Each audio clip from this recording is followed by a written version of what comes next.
Hello, you wonderful people. So for today's video, I want to discuss Endgame. Obviously, I'm going to start off with non-spoilers and then quickly let you know when I'm going to start talking about spoilers. So first starting off with non-spoilers, how did I feel about the movie? I thought the movie was great. I'm trying to hold myself back because obviously it's still fresh in my head and I'm trying not to overhype it for anyone that's never seen it, but it is a great movie.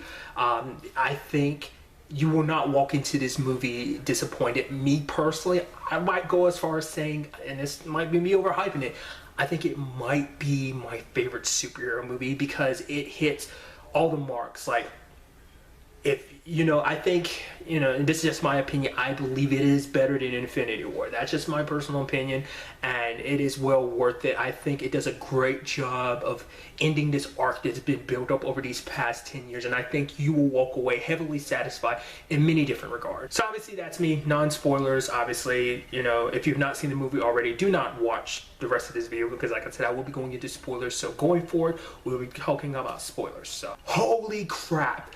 Like I said, I was trying to keep myself a little tame, but great can't describe how amazing this movie is. This movie is fantastic. I loved it from beginning to end. Everything they did in this movie, like the fact of the matter is they tracked down and killed Thanos at the beginning. I didn't expect that. That kind of caught me 100% off guard, just like everything that happened in the movie. Because I was curious about the whole 5-year thing. I was like, was that really the time frame of them skipping and stuff like that, which it turned out to be 5 years. But I was like, did they really?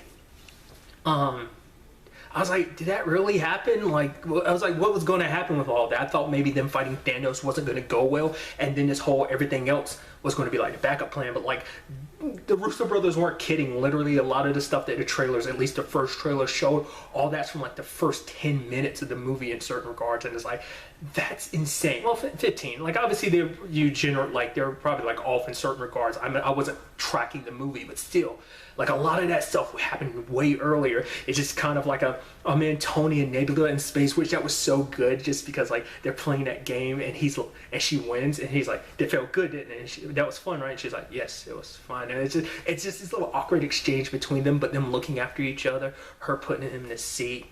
Even her, they're sharing food and he's trying to offer her the last bit and she's like, no, you take it. It's like, dude, which is for one, it's we're seeing Nebula do that. That shows you how much she's grown, because obviously they're both in the same position of they lost so much, and it's oh man, they're running low. It's so interesting because I was curious, like I said, that time skip thing, it's crazy because basically it's 20 days after the events in Infinity War. That stuff is still fresh on everyone's minds, and I love it. It is Carol that comes out in space and finds Tony and Nebula and brings it back. I love that. It's so good. It's all right.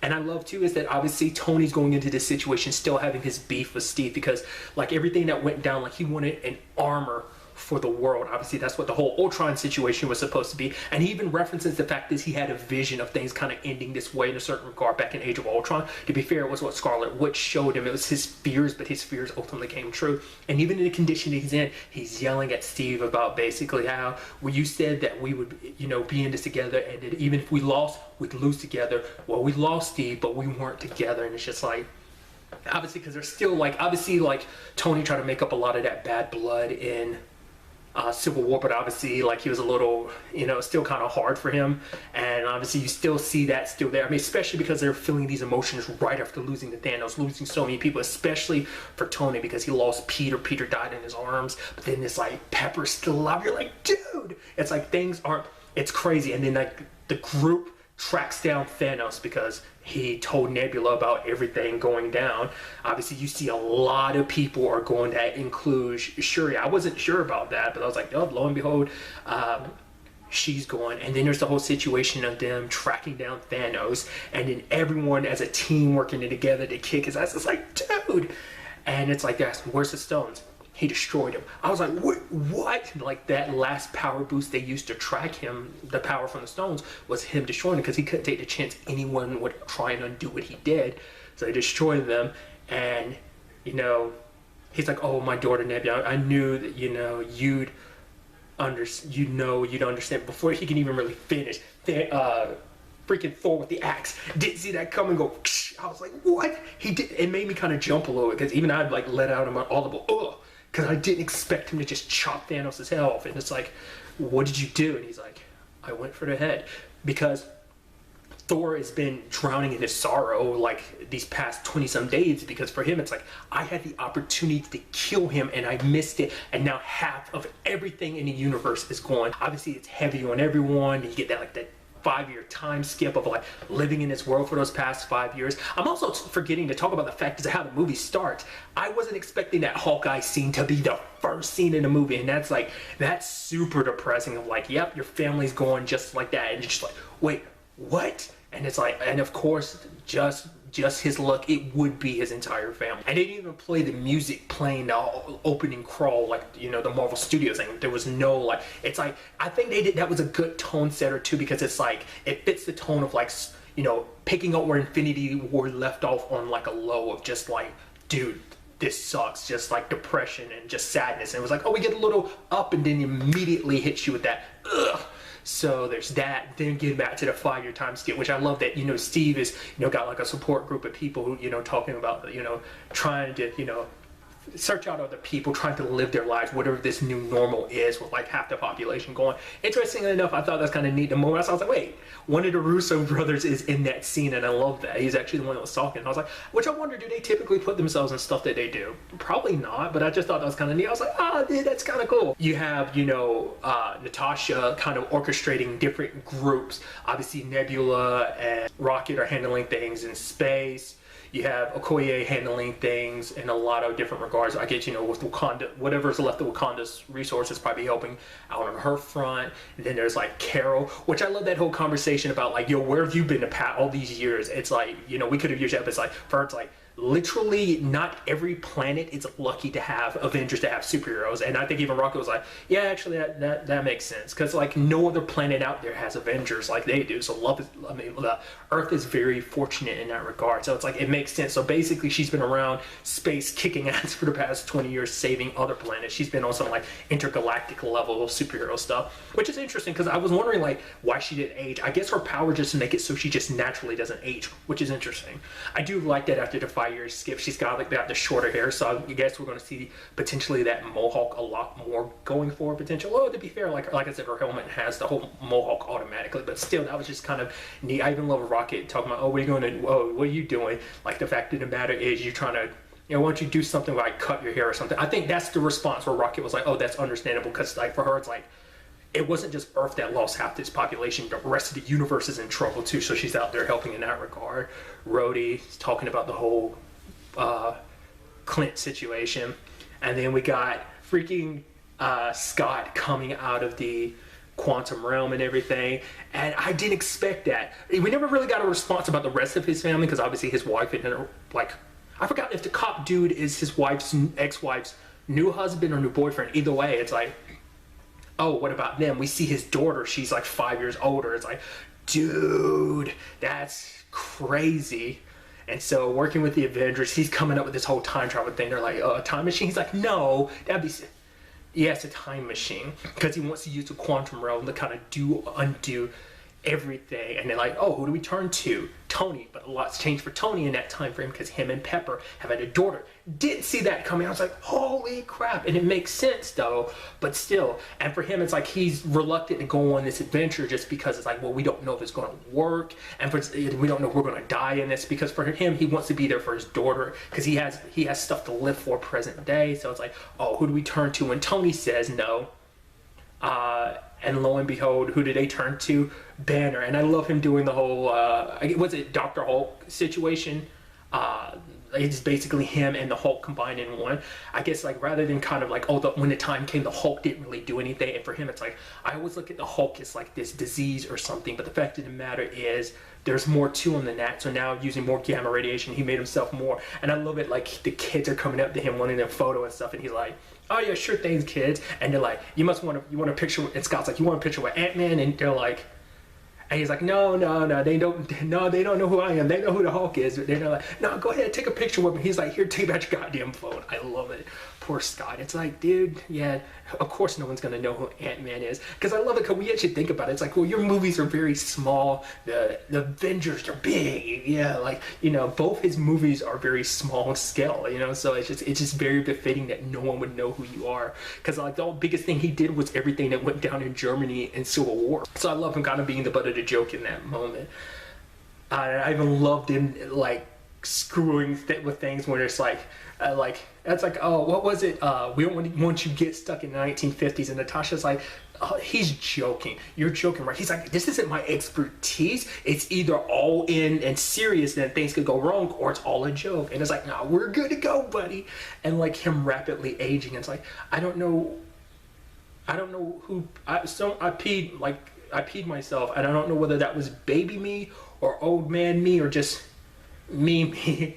So, but Tony figured everything out, because I think for him it's like, this is a shot at saving the world. Like obviously it's like, trying to tell Pepper's like, I can walk away, but she's like, anytime, like my greatest failure is like anytime I've ever told you to walk away from any of this, and it did not work out for him. So she's telling him to kind of go for it, because he was kind of looking for an excuse not to go forward with this, but it is what he does. His hero thing is what he does, and so he shows up when the time is necessary. And I love everyone wearing the suits.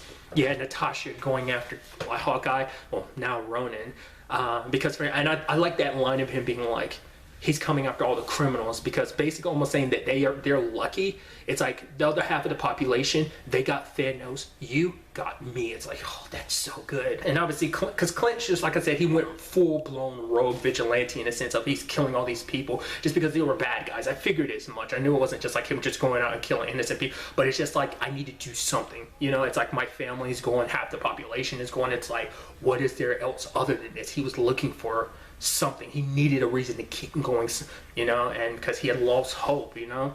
But Natasha brought him an opportunity, and the time traveling thing kind of caught me by surprise, because I wasn't sure how they were going to handle it, because I was like, are we going to create a new timeline? It's like, no. And I love that whole conversation between like Clint, Rhodey, and Scott being like, isn't this how like time travel works? And it's like Bruce being like, no, you idiots, it doesn't work like that. And Scott being like, so Back to the Future is 100% bullshit. It's just like naming all these different time travel movies of like, and it's just so interesting, and it's very befitting that they go like, no, like our time travel in this universe, how we're handling it is different from how time travel has been taught to you in other ways. So I thought that was kind of fascinating. But I love it that basically the plan is to get the stones specifically from different points in history, bring them back, use them, and then return them to their respective time frames. And I love that when they like Tony, Scott, Cap, and Bruce ended up going to New York. Also, can't skip the fact is that Cap got his shield back, and it's like, of course, because I forgot, because I had to remind myself during Infinity War, it's like, right, Tony still has it since the end of Civil War, because he was like, he was saying that, he doesn't deserve it, but for him to bring this back, and it's like, I kind of hide that from the others because I don't have another one from them. But it's got a little awkward because it's like, oh yeah, you're there. I love the time travel stuff of like seeing certain things that we've already seen before. In this particular case, this with a little bit of extra, like, the Chitauri attacking in Avengers 1, and it's like, go out there to kind of fit in as being the Hulk, and he goes, this is kind of get redundant. He's like, he's smashing a little, or I'm like, I love that you putting no effort into it. I love it. And I love their plan and everything. I even love that that scene, and maybe that's them kind of taking a wink and like nod towards the comic books. Remember, there was that whole hubbub a little while back where people got super pissed because in the comic books, Captain America said Hail Hydra, and it was like a newest run, and people got super pissed. I think this might have been kind of like winking and nodding towards that, because like when he got in the elevator with everyone, that was Hydra. And I love Scott being like, how could you not tell they all look like bad guys? And then you had him in that elevator, which I'm like, let's not forget the last time he was in an elevator like that in Winter Soldier. I was like, are we gonna have a repeat of that? And he's like, no, don't worry about it. Hail Hydra. And you have probably them being like, wow, even Captain America is part of Hydra. This is cool. I even love like Tony making fun of the fact this Cap has no ass in that suit or whatever, and then he's like, don't listen to him, sir. And Scott's like, that's America's ass. And I love that, he had to fight himself. Now that was pretty dope. And he's like, I could do this all day. And present day Steve is like, yeah, I got it. Yeah. It's like, you've literally said that same thing yourself. And I guess it's got to be interesting to be on the other side of that. I love it. And it's like, he had to whisper to him, Bucky's still alive. So part of me wonders, is that something somewhere in the back of Steve's head that kind of triggered him to kind of never lose hope or something? You know, you wonder about stuff like that. And so that was so good in my opinion. I even love him looking, being like, that is him. When he's looking at his past unconscious self, being like, that is in fact America's ass. And then like everything went wrong with Tony and Scott trying to get the stones back. I even love that because they add in little bits that you didn't know. Like for example, they're making Hulk, making Banner take the stairs, and obviously there was a shit ton of stairs and he got super pissed. That's why things didn't go well. It's so good. There's that. Then there's everything with Rocket, and I should also note that like I like that it wasn't just like, oh, like they filled the roster up with characters from different points in the MCU that we knew. Like the dude, I'm blanking on his name already. He's the one that met them downstairs in New York after everything, and it's like, oh yeah, hand over the Tesseract, and lo and behold, like obviously once again we find out in Winter Soldier that he was part of Hydra and everything. So it's just like, oh dude, that's crazy. Then like, you know, Thor went back to the past to get the ether, and you know, bumped into his mom, and you know, technically Jane is there too. I love it being the situation that it is, in the sense that, you know, for one, Thor got drunk, you know, in his past 5 years he's gotten chubby and just out of shape. Him and Cord playing games, and Thor threatening the kid on the other side, being like, this is Thor, I will.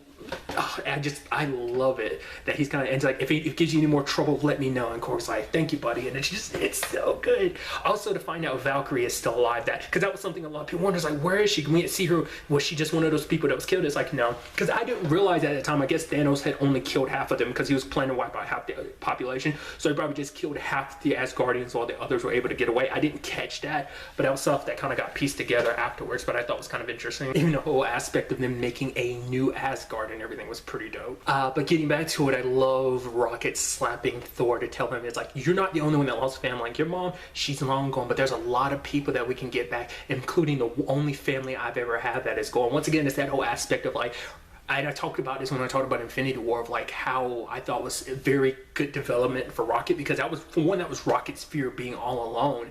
And you know, for him, you know, that was his greatest fear, to see it kind of brought to fruition, because he's literally the only Guardian left. The only people he knew as a family is gone, and it's like, I want to get my family back along with everyone else. But Thor, obviously, you know, went to check on his mom and everything, and I guess at some point Rocket just randomly stabbed Jane and got the ether, so that was pretty dope. But he had a nice talk with his mom, because his mom could see through everything, but she didn't want to know about her future, because for her it's like, this isn't mine. The journey, this is obviously yours, is what you need to focus on, you know. And I love him going like summoning up Mjolnir. I'm like, wait, he's getting Mjolnir back. But it's like, but you got Stormbreaker, so what do you need? It matters later on, but holy crap. So that was pretty dope. I even love Rhodey and Nebula, and they end up waiting on Peter, and they see Peter Quill, they see Star-Lord, and he's like, Rhodey's like, okay, so he's an idiot. I love it. They're sitting there watching him do the intro to Guardians. I'm like, dude, I am losing my damn mind. I was like, that's so good. And it's also interesting, like, development you weren't expecting. I would never guess, like, Rhodey and Nebula kind of bonding like that, because for her, it's like, she's, you know, obviously, she's like, she went in to get the Infinity Stone, and she's there, and it's like, obviously, like, her hands all metallic, so it's fine and everything. She's like, this is, you know, this isn't, I wasn't always like this. And Rhodey's kind of like, yeah, me neither. And he's like, but you do with what you got. Because they both can kind of understand, because obviously he's become a little bit more machine because of his whole situation because of Civil War. So I think he can understand her situation. I thought that was kind of an interesting little moment of bonding between those characters. Sadly, things didn't end well, because Thanos found out about what she was up to. It's interesting too, seeing Gamora. Like, that took me by surprise, that the movie playing out the way it did, in a certain regard of like, we never got Gamora back. We got a Gamora from 2014, the Gamora that hadn't been on the adventures of Guardians 1 nor 2, having that connection. So for, obviously, you know, they could get her back, but she's a stranger to them. We don't see her at the end, so I'm assuming she ended up just wandering off on her own present day, you know. So And I love that being a thing too. It's like, it's not like they change history. It's like, no, like things stay the same. They came back to the present day. That was the whole point, because they weren't trying to undo anything, because they didn't want to take the chance like, oh, maybe they end up screwing things up worse and end up undoing everything that's happened. But it's like, obviously for Banner, it's like, that's not how this whole thing works. Once you time travel, this becomes your past. This is the only point you can kind of come back to. So there is no like changing time the way people kind of think it is, like the whole aspect of like, you know, every other movie like Back to the Future, for example. And I love Banner being like, I have to be the one to do the snap because it would hurt anyone else. Plus for him, it's like the gamma radiation. I was kind of literally made for this. So he ends up putting it on. And I love Thor being like, let me do this. Once again, that grief of like, I should be the one to put everything right because I messed up. And lo and behold, who does it? It's Banner, and he snaps and makes it all come back. But sadly, past Nebula, who had captured future and present day Nebula, ended up working with Thanos to bring him and everyone back to present day, which included his children. And then we obviously, you know, he has his attack and just, dude, it's like they just brought everything back, but here's Thanos coming for the gauntlet. Yeah, Clint trying to protect it. Dude, and it turns into the greatest game of hot potato ever. But even before that, it's you had Thor, Captain America, you know, and Iron Man fighting against Thanos. It's 3 against 1, and it's so good. And I love that he actually has a proper weapon, because every other time he fought, obviously he had the Infinity Stones at the time, so he's using them, but now he's actually using like a, I don't know what you'd call that, the blade on both sides, which looks sick, but he's literally fighting all 3 of them. And you have Thor summoning Stormbreaker and Mjolnir. I'm like, I lost sight of him. I'm like, what? He's dual wielding. I was like, that is amazing. And proceeding to be the sickest fight. And then comes the sickest moment of like he's about to bring the axe down on Thor. Thanos is, and lo and behold, you have Steve, Captain America, wielding Mjolnir, and even him being like, yes, like that scene is so cool on many different regards. They set that up 4 years ago in Age of Ultron when he pulled Mjolnir a little bit, because even then, but even Thor had saw him move it a little bit, showing that Steve was worthy, because even at the time Thor was kind of getting a little nervous, like, whoa, wait a minute.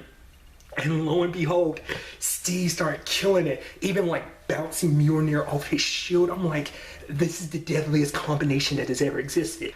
How is this happening right now? I thought, I lost my mind. That was the coolest thing.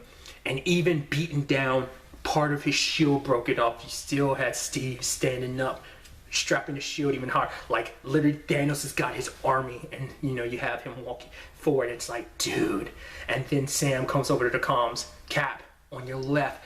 Literally everyone in the MCU is together fighting Thanos and his army. And then Steve says the words that we've all been waiting for. Avengers, assemble.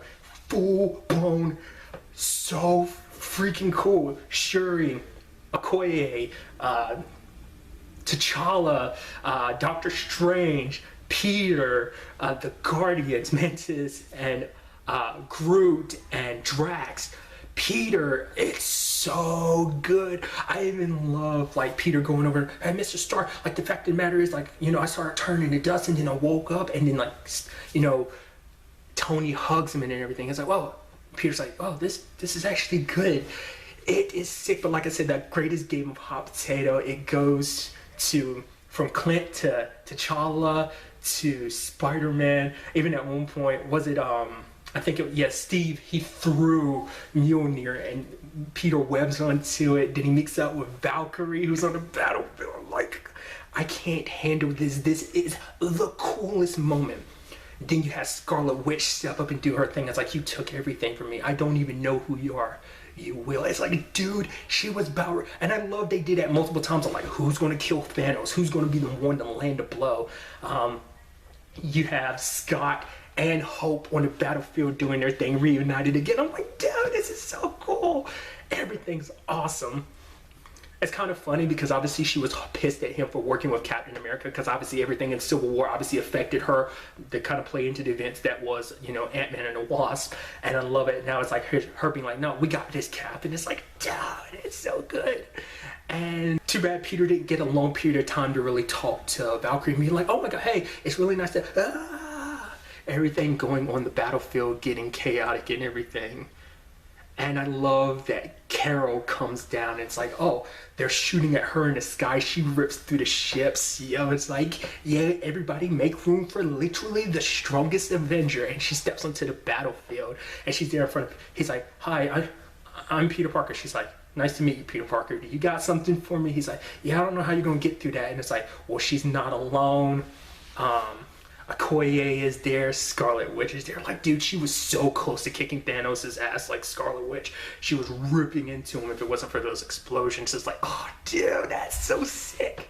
And I love that moment of it being like the ladies of Marvel are gathered up. Shuri's there, Nebula and Gamora, which that scene is powerful all on its own of just kind of like Gamora listening to her sister being like, I've tried to kill you multiple times, but where we are present day, it's like we became friends, we became sisters, and because of that, sadly past, Nebula ended up dying because, present day her, and it's kind of interesting. I think it's also very like, I think that scene also has a heaviness to it because the fact is it's in a sense her killing her past, so it has like layers upon layers to what it represents. And then all the ladies proceed to rip through Thanos' army, and then it comes down to it like Thanos versus Carol. It's like, yo, she's doing it, dude. I love him trying to headbutt her, and she's almost just like, what was that supposed to do? And she's fighting, dude, kicking his ass, dude. It's so good. And when it's all said and done, Tony getting the gauntlet, because like Doctor Strange is like, because he's like, is this the way things are supposed to be? And him being like, I can't say anything because I can't take the chance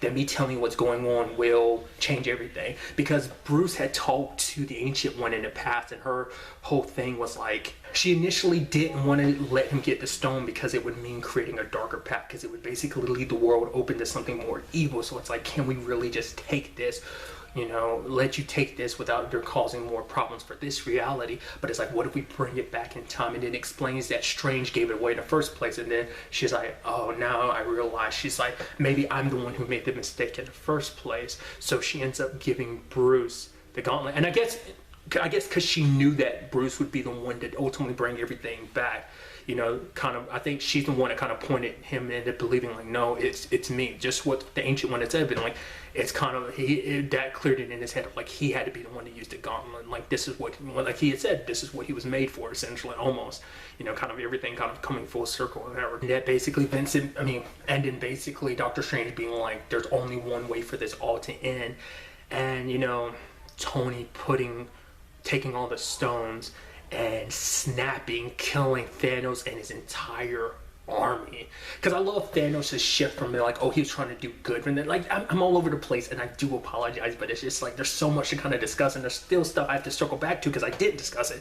Well, first and foremost, it's like Thanos wanting to just kill them all, because for him it's like, oh, the fact of the matter is, I didn't think about the fact is there will be those who stayed behind who are still alive after I, wiped out half the universe, who will be ungrateful, who will remember what life was like before. So for him, it's like, I'll atomize everything, and from that, I'll bring everything new life, where I will basically be thanked for what I did. They basically look at him as a kind of a savior, because no one in alive will remember what was before, so no one would dare challenge him, because they'd be grateful for what he'd done. What he was basically saying, that when it was all said and done in Infinity War, he was like, people are going to be thankful for what I've done. So kind of coming full circle with that.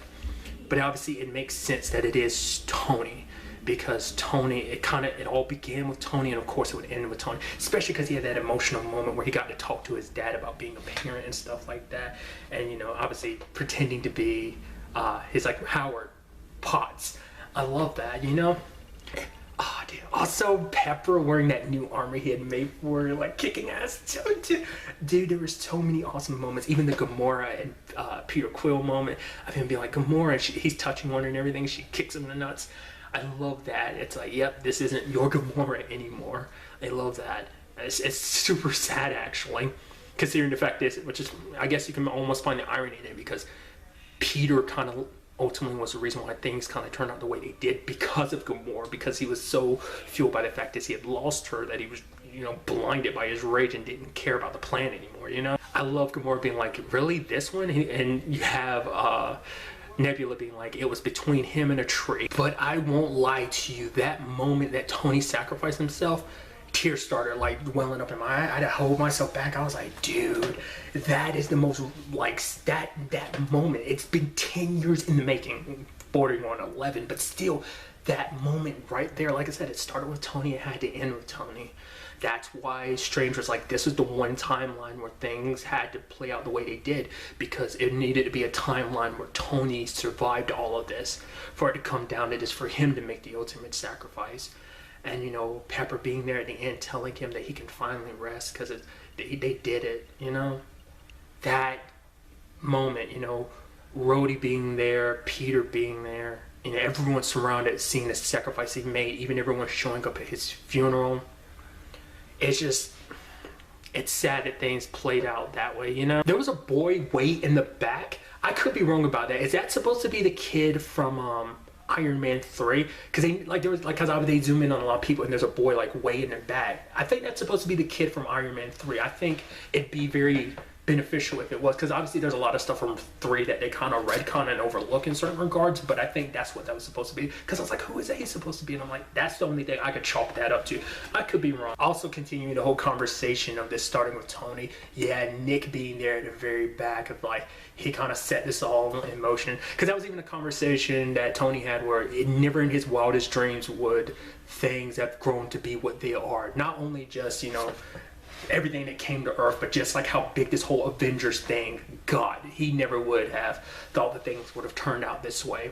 I do love, you know, Steve going back in time to be the one to kind of repair everything, and he takes Mjolnir with him. I'm like, oh, he's going to use that, and it's like, I was like, no, of course. It took me a while. It wasn't until after the movie was done, I was like, no, he's taking Mjolnir back to kind of give it back to past Thor, so Thor's not going to keep Stormbreaker and Mjolnir, which is, oh, that would have been so dope, or letting Steve keep it would have been amazing, but sadly that's not the case. And lo and behold, he doesn't come back, and it's like, because Steve made that choice. He made the choice to be there with Peggy because he saw her when him and Tony went back in time to the 70s, where Tony saw his dad and he saw Peggy, and it was just kind of reminded, like, that whole conversation of, like, we kind of have to move past all of this, and it's like, they didn't. It's like, the whole conversation he had with Natasha early on, being like, we, you know, are telling all these other people to move on, but we don't. And, you know, this was his way of doing that, of not moving on, you know, because he's still madly in love with Peggy. And I guess you could make the argument, just the way time works and everything, he always got to be with Peggy, he just didn't realize it, you know, just time and everything. But he's there as an old man. Bucky and Sam are there, and Sam, lo and behold, is our new Captain America going forward, which I'm like, yo, which in itself might feed into the whole Falcon and Bucky series that, like I said, I thought was going to be a thing. Maybe it's still going to be a thing. I'm not sure. I'd heard about that, but whenever the Marvel shows got brought up, then once that's going to be on Disney Plus, I didn't hear it kind of brought up, so I don't know whether that's just something I heard from someone else. Either way, that's pretty interesting, because obviously everyone going into this being like, so who's it going to be? Is it going to be Falcon, or is it going to be Bucky who becomes the new Captain America?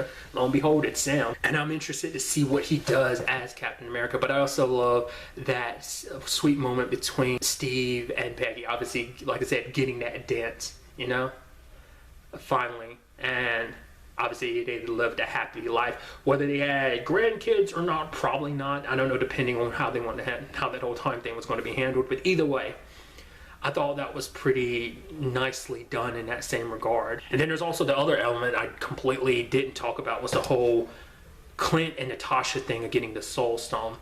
And I think it's only befitting, because I love that moment. Like, yeah, I think we both know who's doing this. He's like, wait, I think we're both getting confused on who this should be. It's like they just had their space adventure, and it would have been cool, but then it kind of got short-lived because of, you know, everything that's going down. And then lo and behold, like, them trying to decide whose life is going to end. Because for Clint, it's like, I need to be the one, you know. I think that's also for him kind of making up for the fact is of all that he did, like all that I've done in these past 5 years. Like, the fact of the matter is, I'm the one that deserves to go. Like, you know, Natasha has changed in that time frame. He's like, don't be getting on soft on me now, but it's like, she's not the same Natasha he knew before. So, like, obviously, like, way back in the day, because obviously becoming this part of this team, part of this family, changed everything for them. And Clint was like, you know, and when it came down to it, it looked like Clint was going to be the one to get sacrificed, but she's like, no, it's okay, let me go. And it's just like, damn it, dude, that sucks. I didn't see that coming. Like, I didn't even cross my mind to think, oh yeah, someone would have to be sacrificed to get the Soul Stone, you know? But it makes you wonder, in some shape or form, is Natasha, or is even Gamora from, you know, present day Gamora, is she still in there in some shape or form? Is there any way to bring them back? I don't know. Is there a part of Tony that's inside of the Soul Stone because of him using all the Infinity Stones like that? And even Thor being like, well, the fact of the matter is we can bring her back. That's what we had the gauntlet for and everything. But it's like, that's just not how things work, you know? And, you know, like I said, because this was, it's like, does she have any family? And then Steve being like, yeah, us, we're her family. And it's like, oh, dude, the feelings, dude, stop making me feel things. And, you know, because even Bruce says it later on, he's like, I try to bring her back, you know? And even that conversation between Clint and Scarlet Witch, and I thought that was very befitting to them kind of dealing with this, because obviously she lost Vision, because there's no coming back for him either, potentially, not unless they end up making a new him in some shape or form, but still. And then, you know, Natasha's going too. It's like, dude, there's so much to that, dude. But lo and behold, like, this is where we find ourselves, and I cannot praise this movie enough for being fantastic from top to bottom. Now, ultimately, where do we go from here? I'll be honest, I don't know in certain regards, because I didn't see the post-credit scene. Why didn't I? Because I'm, once again, me, awkward. I feel weird. I wish I never saw the people who have to clean the theaters afterwards, just because it makes me feel like an asshole, because it's like you're trying to do your job, and here I am staying behind. Like, I saw the little end things, you know, everyone's signatures with their characters, like, oh, you know, even because obviously they ran through everyone in the movie, and then they, you know, went to like the original 6 Avengers. I saw that part of the credits, but I didn't see if anything else pops up beyond that. If there is something, it's probably Loki related, because the whole thing of Loki getting the Tesseract and then popping back, I'm like, okay, because no one just killed by Thanos got back. Everyone that was killed by the snap got brought back. So that means Loki probably wiggled his way around this some shape or form. So meaning the Loki that did die probably wasn't the Loki that we know. That was probably a different Loki, because that was something people went into this movie being like, that wasn't the real Loki that died, because of, I forgot the reasoning, but people had the reasoning for being like, this is totally not the real Loki. So probably using knowledge he gains from the future or whatever, maybe he tagged along in some shape or form. I think the real Loki is still alive and might be up to some more stuff going forward. We'll ultimately have to wait and see. Maybe this has something to do with his series that he's getting on Disney Plus, maybe kind of like winking and nodding towards that. Like I said, this is me not having seen the post-credit scene. I'm also curious, is there something to what the Ancient One brought up about, like a darker timeline of like, you don't know what dangers you'll unleash and put on this reality by doing this. Even though the Infinity Stones were returned, we still, you don't know. So I am curious where everything is going forward. Like I said, I'm in that position where I didn't stick around. But let's not forget, there's also like all that emotional stuff at the end. You have Scott and Hope and his daughter together. Like, and that's the thing too, it's not like, oh, they went back in time and they changed everything. It's like, no, we're living in that time frame where half the world, rather half the universe, had to adjust to those 5 years of not having them, like the other half of the universe. And now it's like everyone kind of getting reacquainted this universe. It's like, dude, it's so crazy when you look at how many people are in this movie, even though it's just for a little bit. Like Hope's dad and mom are there. Even the whole thing of like getting like a younger Hank, which is interesting in itself, because it's like, oh yeah, there's a whole conversation of maybe we'll get like a prequel kind of Ant-Man, maybe a younger Hank Pym and everything, and his adventures with him and his wife, you know, the original Ant-Man and the Wasp. Maybe that's something we'll see in the pipeline, maybe not. Because I think, didn't they say they weren't really going to do any more prequel? Like everything going forward will take place after Endgame. There's no more going back in that regard. We'll ultimately see. Like, I'm curious to see what else might have potentially changed with everything because of everything that went down. Like, there might be more at play here than anyone else is aware of. I also love Thor kicking it with the Guardians. He's like, oh yeah, the Guardians reunited again. And, you know, Star-Lord being like, you know, I'm in charge. Right? So, what? Of course. He's like, we both know who's in charge. And he's like, yes, you, of course. Because it's like, oh, well, like, we could always, you know, settle this by Abdul and Nebula being like, that's good. And then you have Rocket being like, well, if you want to, we can pull out knives. And Mantis is like, knives, yes.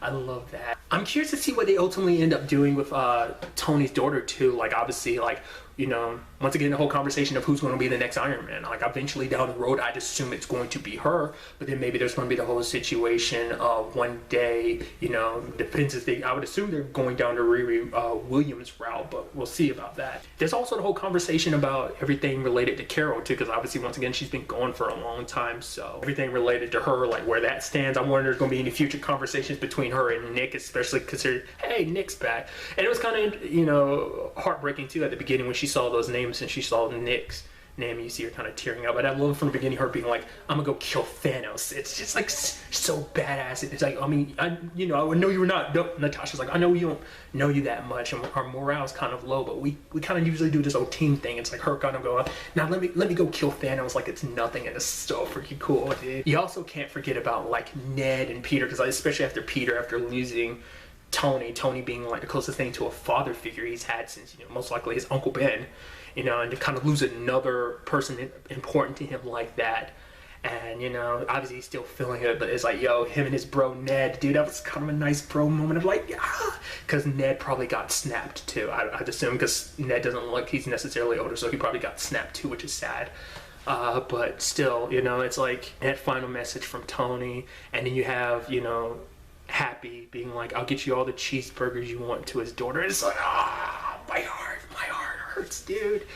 Once again, it's just a fantastic movie. Obviously, this is the closing chapter. Like I said, for a lot of people, it's a conversation I've had before. Like, this is potentially the end for a lot of people, because a lot of people are like, they got the closure they needed for this 10-year adventure. So for them going forward, probably won't.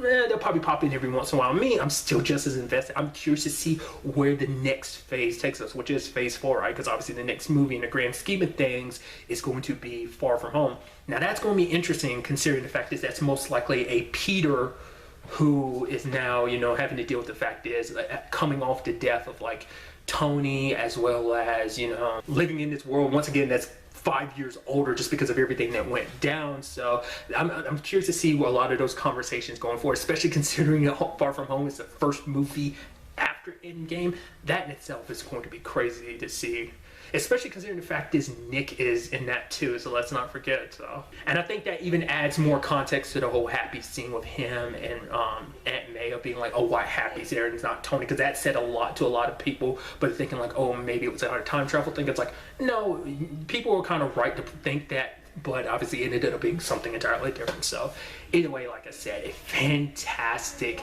movie. But really, that's all I want to talk about in this video. Till the next time, be happy, be safe, live life to the fullest, and enjoy it. Good day and goodbye.